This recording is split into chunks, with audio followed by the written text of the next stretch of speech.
Good afternoon mga bay. Nandito ako sa labas ng bahay namin. Ayan o. Katatapos ko lang magwalis kaya sinasunog ko na itong mga damo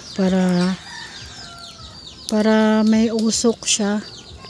Para mausukan itong mga tanim sa paligid. Ayan.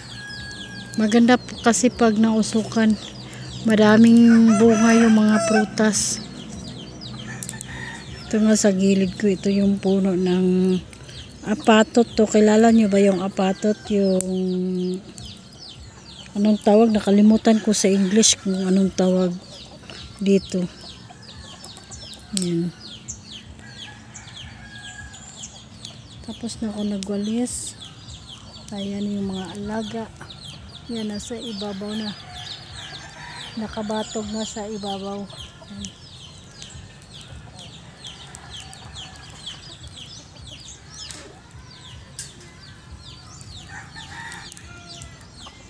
Kailangan gawin to araw-araw para walang lamok.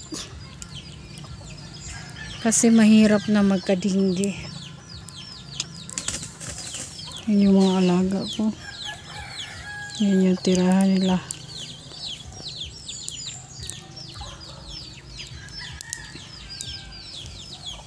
Yan, kumakain pa rin. Tapos na yung pinakain kanina. Pero kumakain pa rin.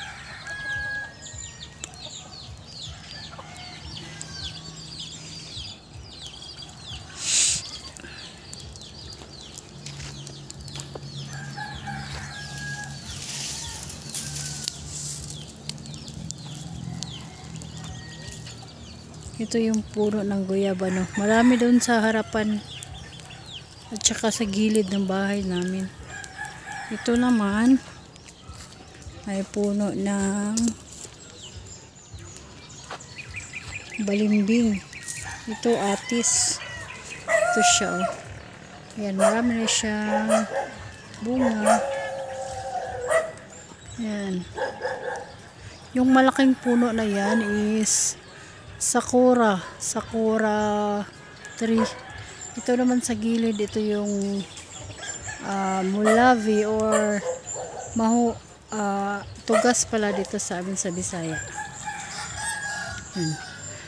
Ganyan kalawak yung winawalisan ko araw-araw.